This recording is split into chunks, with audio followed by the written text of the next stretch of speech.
Ben écoutez, moi je dirais d'emblée que le bilan il est négatif, c'est un bilan catastrophique. D'abord, je signale que avant que de faire le bilan de la gouvernance économique, un bilan se fait à l'aune évidemment des objectifs annoncés. C'est la première des choses à spécifier ici.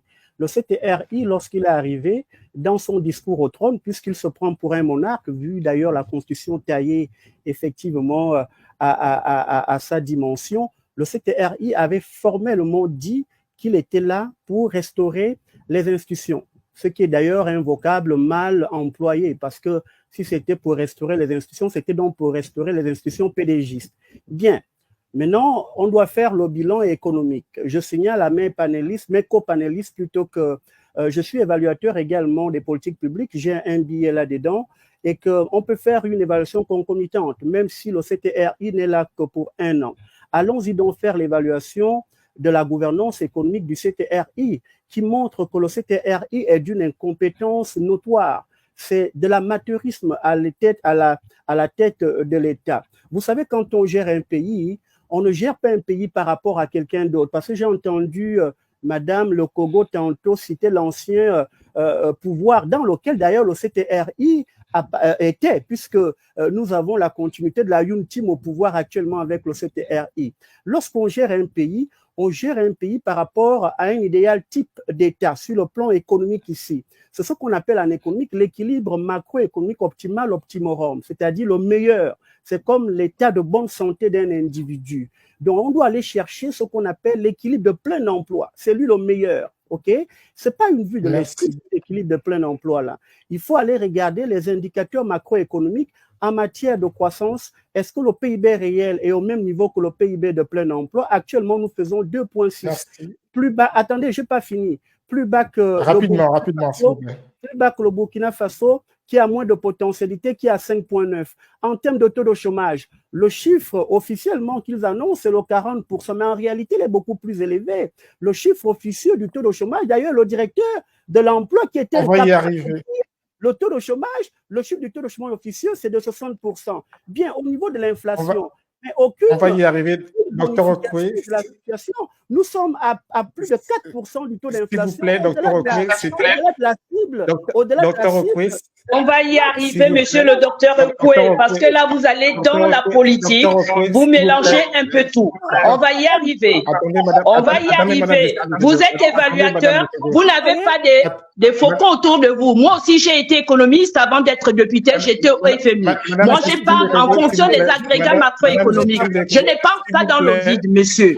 Je parle en fonction des agrégats macroéconomiques. Vous parlez d'un taux de croissance de 2,6%, ce qui valorise le taux de... J'ai dit tantôt, le bilan, il est catastrophique sur le plan économique.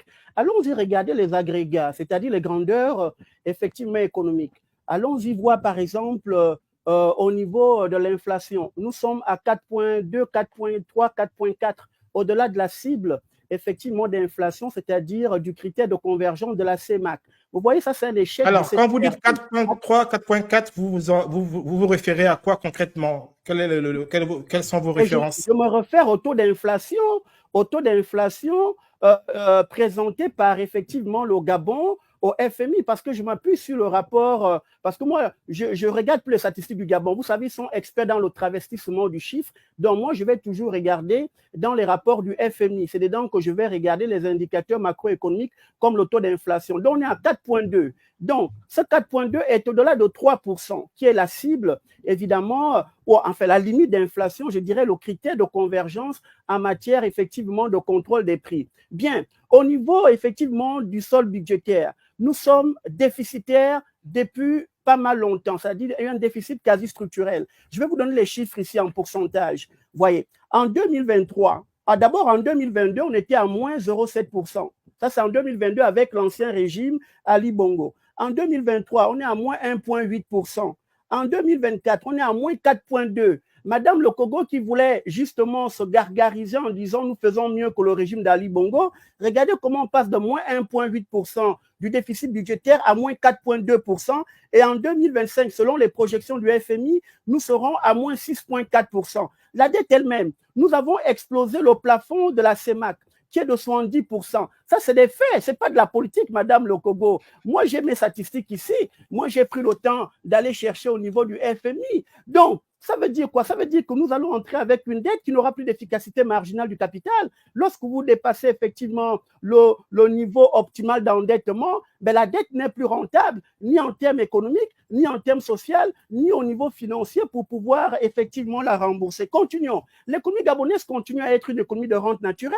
On pensait que selon la vision du CTRI, moi j'ai téléchargé leur PNDT, c'est-à-dire le programme national de développement transitoire. La vision était que lui-même, le chef putschiste, il raconte qu'on va diversifier l'économie, mais qu'est-ce qu'il fait en premier? Il va racheter Assala qui est dans le pétrole.